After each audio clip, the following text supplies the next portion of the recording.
السلام عليكم ورحمة الله وبركاته. الحمد لله الذي علم القرآن خلق الإنسان علمه البيان، والصلاة والسلام على سيدنا محمد الذي دعا الناس من عبادة الأوثان إلى عبادة الرحمن. أما بعد فأعوذ بالله من الشيطان الرجيم.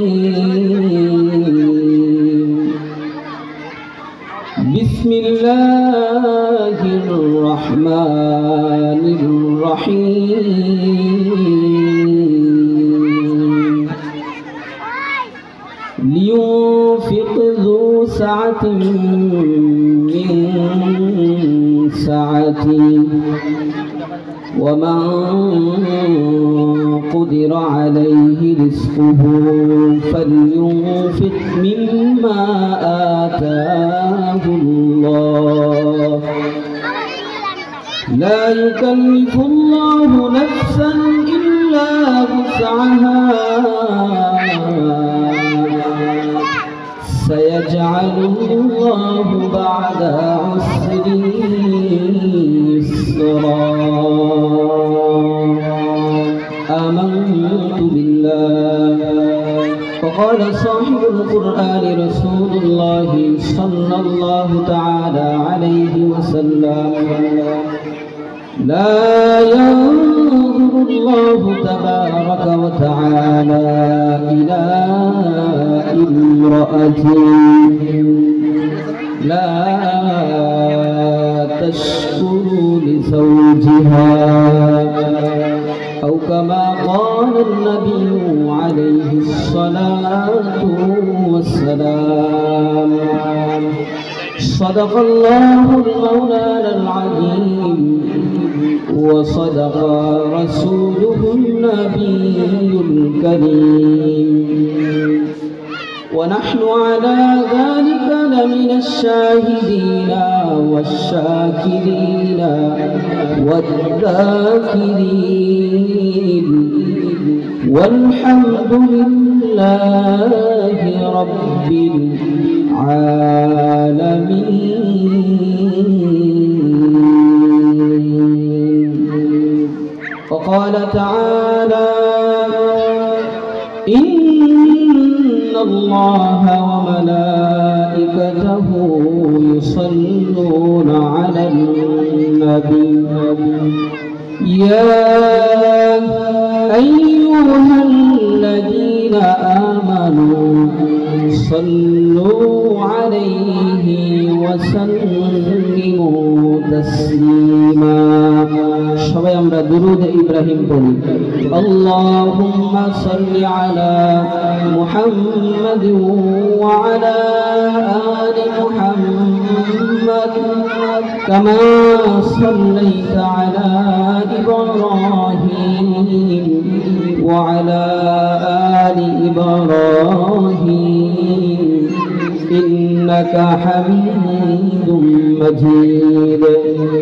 اللهم بارك على محمد وعلى آل محمد كما باركت على إبراهيم وعلى آل إبراهيم إنك حميد مجيد. بلغ العلا بكماله، كشف الدجى بجماله، حسنت جميع خصاله، صلوا عليه وآله. عشق محبوب خدا جسے دل حاصل نہیں،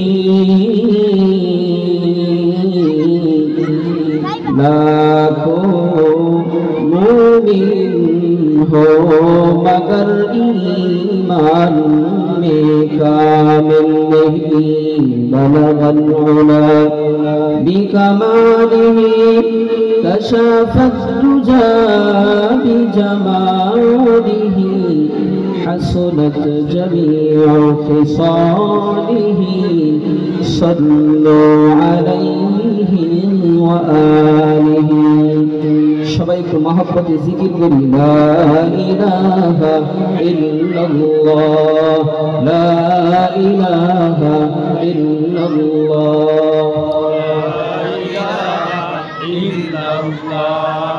লা ইলাহা ইল্লাল্লাহ লা ইলাহা ইল্লাল্লাহ।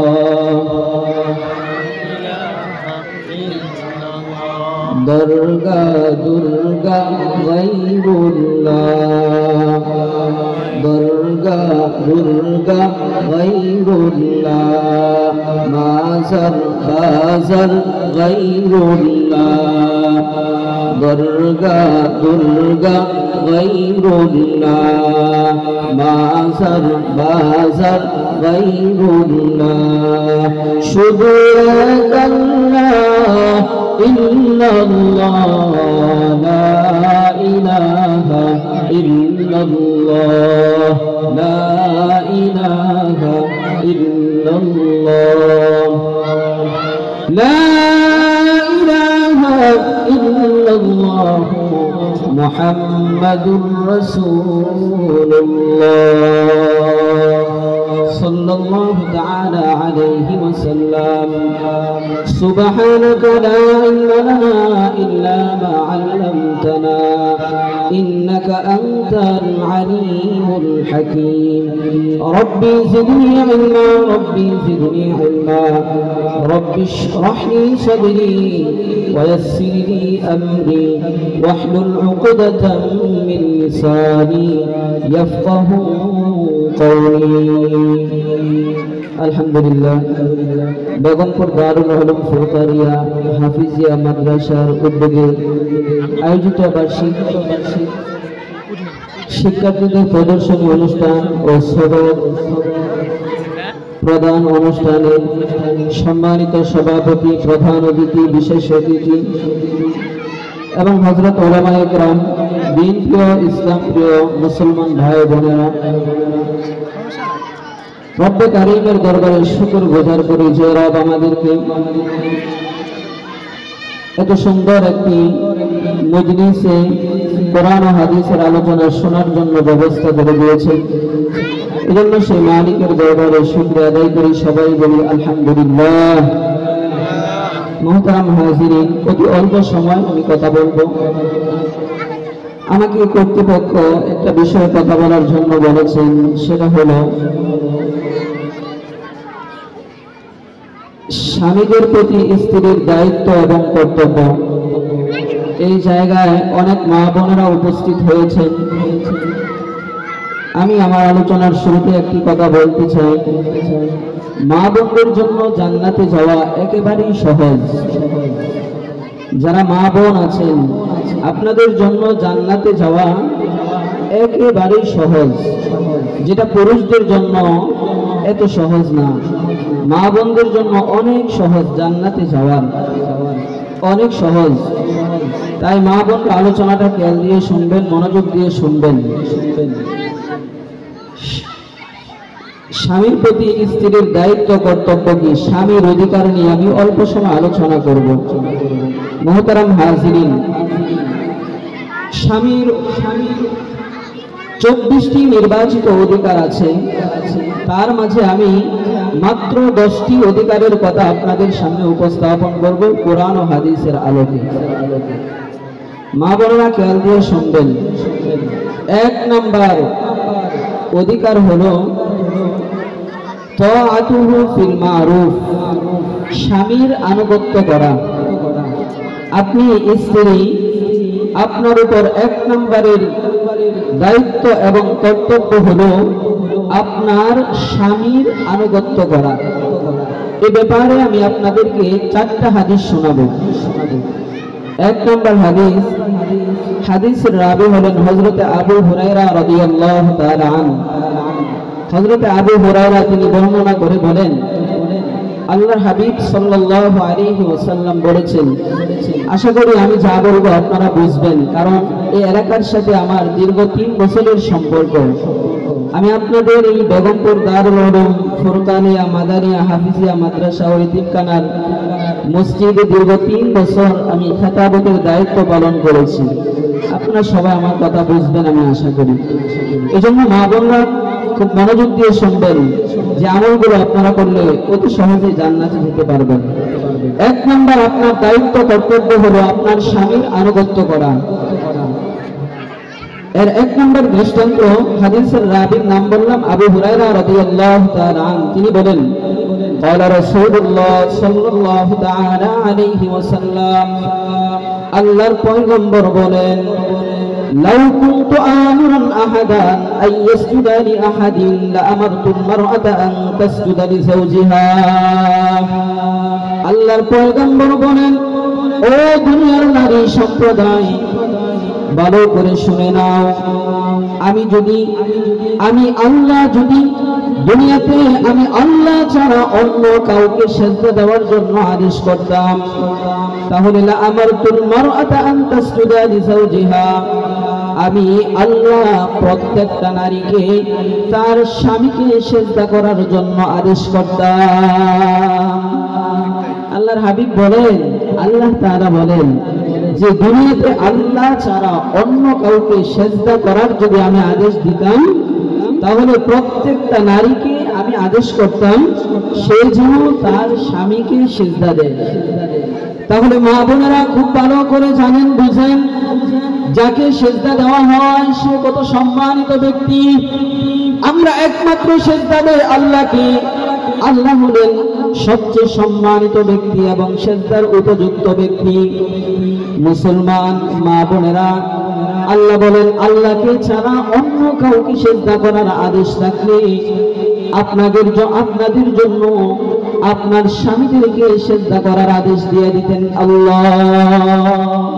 তাহলে স্বামী কত সম্মানিত, এই একটা হাদিস দ্বারাই বুঝে আসে স্বামী কত সম্মানিত জিনিস, যে স্বামীকে সিজদা করার আল্লাহ আদেশ করতেন। যদি আল্লাহ ছাড়া অন্য কাউকে সিজদা করার আদেশ থাকতো, আল্লাহ ছাড়া অন্য কাউকে সিজদা করার আদেশ নাই, বিদায় স্বামীকে সিজদা করার আদেশ নাই।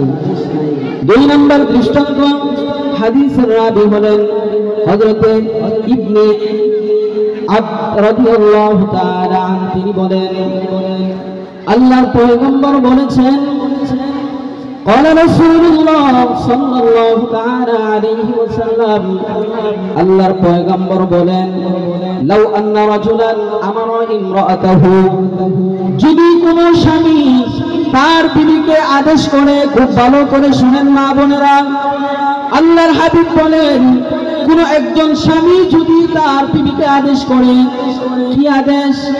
আনতানকুলা মিন জাবালি আহমারা ইলা জাবালি আসওয়াদা, এই যে কালো একটা পাথরের পাহাড়, এই কালো পাথরের পাহাড় থেকে পাথরগুলো বহন করে তোমরা লাল পাহাড়ে নিয়ে যাও, এবং লাল পাহাড়ের পাথরগুলো বহন করে তোমরা কালো পাহাড়ে নিয়ে যাও। এটা যদি স্বামী স্ত্রীদেরকে আদেশ করে, আল্লাহর পয়গম্বর বলেন, লাকানা নাউলুহা আন তাফআলা, স্ত্রীর জন্য স্বামীর এই আদেশ পালন করা অনিবার্য হয়ে যাইত। স্বামী যদি আদেশ করে তুমি এই বাড়ি কাজ তুমি করো, কালো পাহাড়ের পাথরগুলো বহন করে লাল পাহাড়ে আনো, লাল পাহাড়ের পাথরগুলো বহন করে কালো পাহাড়ে নিয়ে আসো, তাহলে স্ত্রীর জন্য তাই পালন করা আদেশ হয়ে যাইত, তাই পালন করা আবশ্যক হয়ে যাইত। আল্লাহর নবী বলেন। 3 নম্বরের দৃষ্টান্ত হাদিসের রাবী হলেন ইবনে আব্দ রাদিয়াল্লাহু তাআলা আনহু। তিনি বলেন, লাম্মা কদিমা মুআয রাদিয়াল্লাহু তাআলা আন মিনাশ শাম, হযরত মুআয ইবনে জাবাল রাদিয়াল্লাহু তাআলা আনহু তিনি শাম থেকে আল্লাহর রাসূলের দরবারে আসলেন। আসার পর সাজাদা লিন নবী সাল্লাল্লাহু আলাইহি ওয়াসাল্লাম, হযরত মুআয ইবনে জাবাল আল্লাহর পয়গম্বরকে সিজদা দিলেন। আল্লাহর পয়গম্বরকে সিজদা দেওয়ার পর আল্লাহর পয়গম্বর মুআজ ইবনে জাবালকে বললেন, ক্বালা মা হাদা, এরে মুআজ তুমি এটা কি কাজ করলা? তুমি আল্লাহকে বাদ দিয়া তুমি আমাকে সিজদা দিয়ে দিলা, এটা তুমি কি করলা? তখন মুআজ রাদিয়াল্লাহু তাআলা আনহু বলেন, ওগো আল্লাহর পয়গম্বর, আতাইতু বিশাম, আমি শাম থেকে আগমন করলাম, আমি শামে গেলাম। শামে যাওয়ার পর ফাওয়াফাকতুহুম, আমি শামের মাঝে দেখতে পাইলাম, কি দেখতে পাইলাম? ইয়াসজুদুনা লিআসারিকাতিহিম ওয়া বাতারিকাতিহিম, শামের মাঝে আমি দেখলাম শামের মানুষেরা তাদের ধর্মীয় নেতা এবং এবং তাদের যারা শাসক তাদেরকে তারা সিজদা দেয়। তাই মুআজ ইবনে জাবাল বলেন, ফাওয়াদিতু ফি নাফসি আন তাফআলা যালিকা বিকা, আমি নিজে নিজে আমি মনে মনে আমি আশা করলাম, আমি মুআজ যখন আপনার সামনে আসবো, ওগো আল্লাহর পয়গম্বর, আমিও আপনাকে আমিও সিজদা দিব। কেন সিজদা দিব জানেন? আপনি হলেন আমাদের ধর্মীয় নেতা, আপনি সবচেয়ে ভালো নেতা, ধর্মীয় নেতা আপনি, তাই আমিও আপনাকে সিজদা দিব।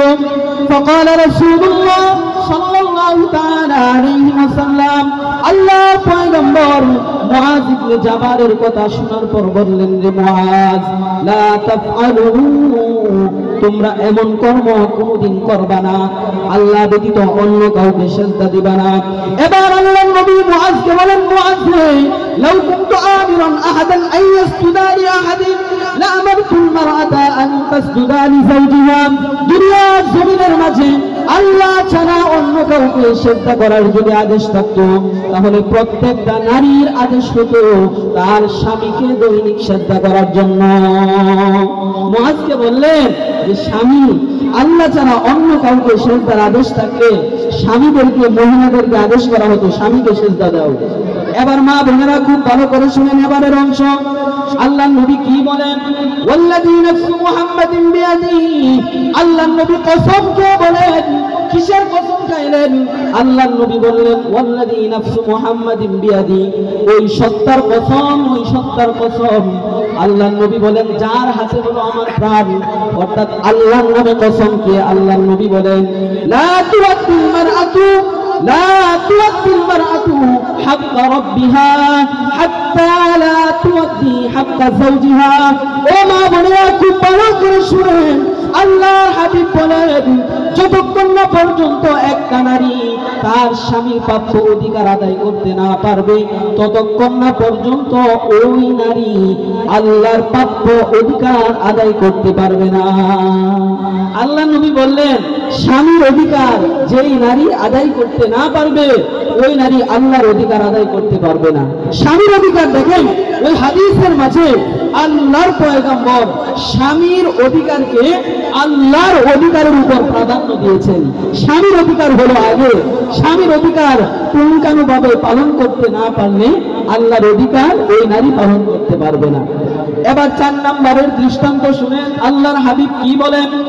এই হাদিসের রাবী হযরত আবু সালামা রাদিয়াল্লাহু তাআলা আনহু, তিনি বলেন, আন আবি সালামাতা রাদিয়াল্লাহু তাআলা আনহু قال, তিনি বলেন, قال রাসূলুল্লাহ সাল্লাল্লাহু তাআলা আলাইহি ওয়াসাল্লাম, আল্লাহর পয়গম্বর বলেছেন। মা বোনেরা হাদিসটা ভালো করে বাংলা অর্থ মনে রাখবেন। আল্লাহর হাবিব বলেন, আইয়ুমা ইমরাআতিন মাতাত ওয়া যাওজুহা আনহা রাদিন দাখালাতিল জান্নাহ। আল্লাহ নবী বলেন, কোন নারী যদি তার স্বামীকে খুশি রাখা অবস্থায় মারা যায়, আপনি যদি দুনিয়া থেকে বিদায় নেন, এমত অবস্থায় যদি আপনার স্বামী যদি আপনার প্রতি সন্তুষ্ট থাকে, আপনার প্রতি যদি খুশি থাকে, আল্লাহর হাবিব বলেন, আপনি মারা যাওয়ার সাথে সাথে দাখালাতিল জান্নাহ, আল্লাহ আপনাকে জান্নাতের মেহমান বানিয়ে দিবে। সুবহানাল্লাহ। দেখেন মা ও বোনেরা, আপনাদের জান্নাতে যাওয়া কত সহজ। আপনি মারা গেলেন, আপনার স্বামী আপনার প্রতি সন্তুষ্ট, আল্লাহর তৈরি জান্নাতের মেহমান আপনি হয়ে যাবেন।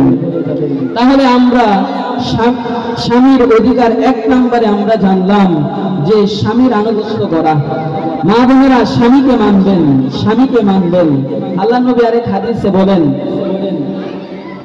قال رسول الله صلى الله تعالى عليه وسلم আল্লাহর পয়গম্বর বলেন المرأة إذا صلت خمسها وصامت شهرها وأحسنت فرجها وأطاعت بعلها فلتدخل من أبواب الجنة شاءت আল্লাহর পয়গম্বর বলেন একজন নারী যদি চারটা কাজ করে, মা বোনেরা খুব ভালো করে জানেন, আপনার এত কাজের দরকার নাই, এত আমল করার দরকার নাই মা গো, আপনি যদি মাত্র চারটা আমল করেন তাহলে আল্লাহর তৈরি 8টা জান্নাতের যে কোনো দরজা দিয়ে আপনি ইচ্ছা করবেন সেই দরজা দিয়ে আল্লাহর তৈরি জান্নাতের মেহমান হতে পারবে। মাত্র চার কাজ যদি আপনি করেন তাহলে যে কোনো দরজা দিয়ে আপনি জান্নাতে যাইতে পারবেন। 1 নম্বর হলো আল্লাহর নবী বলেন ইদা সাল্লাত খামসাহা, 5 ওয়াক্ত নামাজ পড়বেন। 2 নম্বর হলো ওয়াসামাত শাহরাহা, রমজান মাসের রোজা রাখবেন। 3 নম্বর হলো ওয়া আহসানাত ফারজাহা, নিজের সতীত্বের হেফাজত করবেন, নিজের সতীত্বের হেফাজত করবেন। 4 নম্বরে হলো ওয়া আতাআত বালাহা, স্বামীর আনুগত্য করবেন, স্বামীকে মানবেন, স্বামীর আনুগত্য করবেন, স্বামীকে মানবেন। 1 নম্বরে 5 ওয়াক্ত নামাজ, 2 নম্বরে রমজানের রোজা, 3 নম্বরে নিজের লজ্জাস্থানের হেফাজত, নিজেকে পর্দায় রাখবেন, 4 নম্বরে স্বামীর আনুগত্য করবেন। এই 4 কাজ যদি মা বোনেরা আপনি করেন তাহলে আল্লাহর তৈরি 8টা জান্নাতের যে কোনো দরজা দিয়ে আপনি জান্নাতের ভিতরে প্রবেশ করতে পারবেন। এটা পুরুষদের জন্য কই আছে যে পুরুষরা এই কয় কাজ করলে আল্লাহ তারে জান্নাত দিব? নাই। দেখেন আপনাদের জন্য কত সহজ জান্নাত। মাত্র 4 কাজ করবেন, স্বামীকে মানবেন, এরপরে নিজেকে রক্ষা করবেন, নিজেকে হেফাজতে রাখবেন, পর্দায় থাকবেন, নামাজ পড়বেন, রোজা করবেন, আল্লাহর তৈরি জান্নাতের মেহমান হয়ে যাবেন। তাহলে আমরা 1 নম্বরে জানলাম স্বামীর আনুগত্য করা। 2 নম্বর স্বামীর ঘরের খেদমত করা। আপনার দায়িত্ব, মা বোনেরা যাদের বিবাহ হয়েছে, আপনার দায়িত্ব হলো স্বামীর ঘরের খেদমত করা। এটা একটা চমৎকার একটা দৃষ্টান্ত দেব হাদিস দিয়া। আপনারা তো হলেন কত যুগের পরের মহিলা, বলেন তো আপনারা যারা জান্নাতের কামনা করেন, জান্নাতের আশা করেন, আপনাদের জান্নাতি রমণীদের সর্দারনি কে হবে? হযরতে ফাতেমা রাদিয়াল্লাহু তাআলা আনহা। তিনি আপনাদের মা বোন ও মা বোন, আপনার জান্নাতের সর্দারনি হবে ফাতেমা রাদিয়াল্লাহু তাআলা আনহা। তিনার হাদিস, তিনি দেখেন কি বলেন।